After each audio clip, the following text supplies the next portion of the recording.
You can see, I'm going to hit the retweet button or share button on X, Final Four projections from Kelley. He's got UConn with a 46% chance to win the whole thing, Purdue at 43%, then Alabama and NC State at 9% and 2% respectively. It's hard to put your finger on a team like NC State and how, numbers aren't always 100% true. We know that. But how they managed to do this, when you watch them and you see them play, I mean, like you said, they lost 4 straight ball games headed into the end of the season here.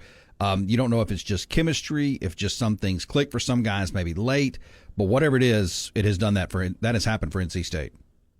Yeah, absolutely, Jake. And we talk all the time in college football, and college basketball is no exception, that models can't account for everything. And you're going to have outliers. You're going to have teams that perform at a level that is higher than the model or the numbers would suggest that they should. And also in college basketball, especially when you've got all these one-game sample sizes in a tournament-type setting, if you get hot, if you get some momentum, then you're going to exceed these expectations. NC State has done just that. So they're really fun to watch, like I said. Certainly take my projection, as you just said, 2% chance to win it all by my numbers right now. Only a 12% chance to beat Purdue on Saturday. Take those with a grain of salt, because NC State, day in, day out here, the last almost month now, has just kind of looked at the model and thrown the numbers right back in their face. So they are a team that Purdue should not and will not, I'm sure, overlook.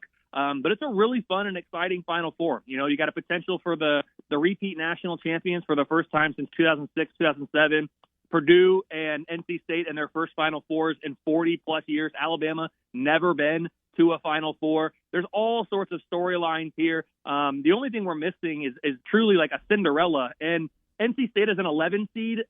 In most years, an 11 seed makes the Final Four. That is a Cinderella. NC State, I have a hard time calling them that because they are the ACC champions. That's a Power 5 conference with blue bloods like Duke and North Carolina. But certainly over the course of this season, you would not have expected NC State to make it this far. The way they played the last month, it's really not all that surprising. They just keep stringing together great performances. It'll be interesting to see. I think everybody would be on the same page with this, and rarely do you get the general public on the same page with anything, is you want to see 2 really good games Saturday. But you could potentially, if UConn and Purdue are that much better, and they look like they could be, you could see 2 walk-away games in the Final Four and then a heck of a national championship game between Purdue and UConn. Yeah, Jake, there's really been 3 teams all year in my power ratings and a lot of power ratings out there that have kind of stood head and shoulders above the pack. And those 3 teams are UConn, Purdue, and Houston. Houston remains high in the power ratings. You can argue, if Shed doesn't get hurt in that Sweet 16 game against Duke, that maybe Houston ends up winning that game. And who knows with a healthy Shed what they're able to do against NC State in the Elite Eight.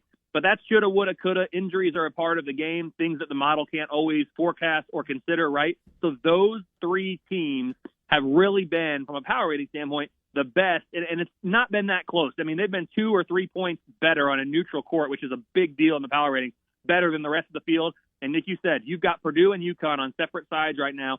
If those 2 teams are able to get past their Final Four opponents, you're absolutely right. The stage is set for a monster showdown between 2 teams that have been all year in that elite group. And who knows? Sports are funny. We could have it all set up and get a blowout in that game one way or the other. UConn is like a freight train right now going down the tracks, and Purdue's got Zach Edey and Braden Smith and the whole crew that plays so well together.